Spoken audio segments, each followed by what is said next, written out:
Ano ba yan? Ang init dito sa Pilipinas. Malilate na ako. Ano ba yan? Pilipinas, sobrang init. Ang hangin. Ay! Ano ba yan, bata? Tumingin ka nga sa dinadaanan mo. Ay! Yung bag ko! Yung bag ko! Yung wallet ko! Nandun yung mga credit card ko. Hindi ko po sinasadya, hindi ko po kayo nakita. Sorry po, hindi ko po sinasadya. Hindi ko po kayo nakita. Ba yun, bata? Ano magagawa nung sorry mo? Andun yung mga credit card ko, susi ng bahay ko, susi ng kotse. Andun lahat ng mga importante sa buhay ko. Ano magagawa ng sorry mo? Gusto mo patalsikin kita sa school? Don't worry ma'am, sa lahat po ng mga bagay na nangyayari sa buhay mo, laging may kasunod po itong magagandang bagay. May purpose po ito. May purpose po lahat ng yun. Sige po ma'am, mauna na po ako.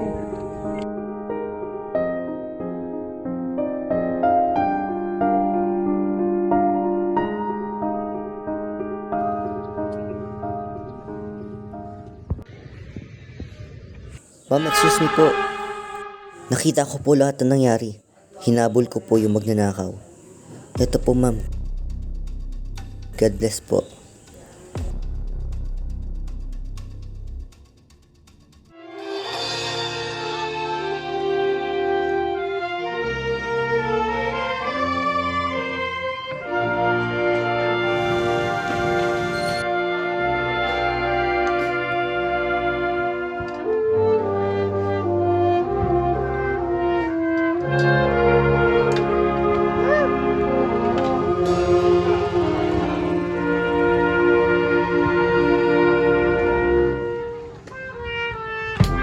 The beauty of the world lies in the diversity of its people.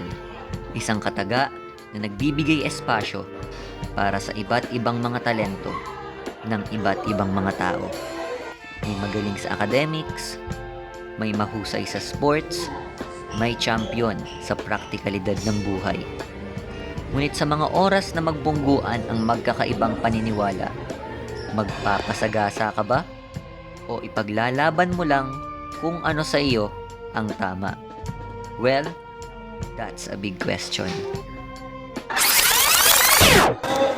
Let us welcome the newly promoted Master Teacher, none other than Miss Atisa Laude.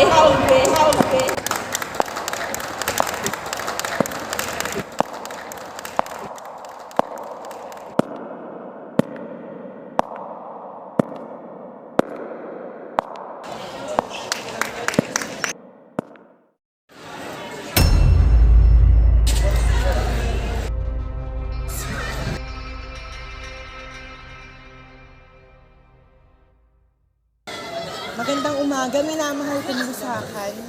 Handang magpanggap, matanggap lamang ng karamihan.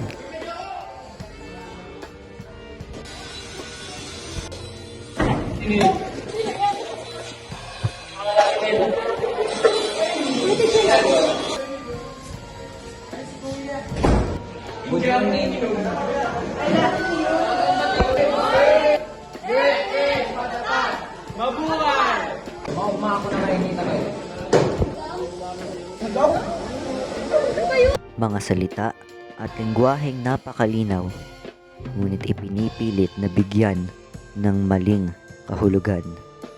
Ika nga nila, an object is an object until it's given meaning.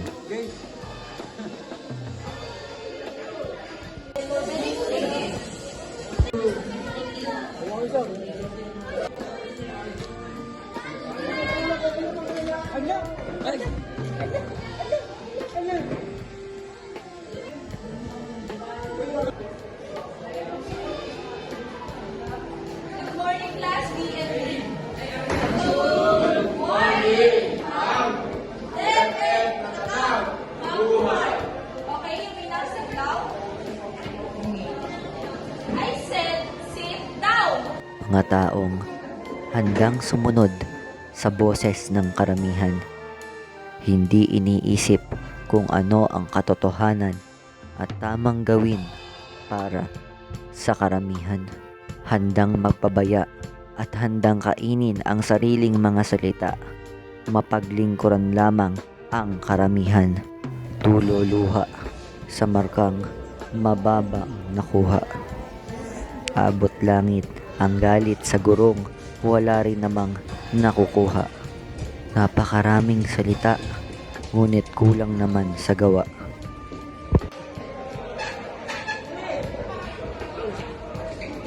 Mga boses na tinalikuran ng mga lingkod ng paaralan, nananatili at kinalimutan, iniwan sa apat na sulok ng mga palikuran. Boses na kinalimutan at boses na pinabayaan. Kaawa-awang mga kabataan, nakatali sa bulok na sistema at pamamaraan. Mga boses na tahimik, mga boses na hindi pinakikinggan. Kay pangit tingnan, kay basurang titigan, o kay hirap paniwalaan, walang iba kung hindi ang katotohanan. Katotohanang napakadaling makita, napakadaling marinig, at napakadaling mapansin, ngunit hindi isinasaisip ng karamihan sa atin. Hindi ito ang kultura ng mga Pinoy na dapat ating makita, ngunit ito ang kultura ng mga Pilipino na nararapat nating mapuksa. Ang bulok na paniniwala ng karamihan at ang bulok na pamamalakad ng mga kabataan.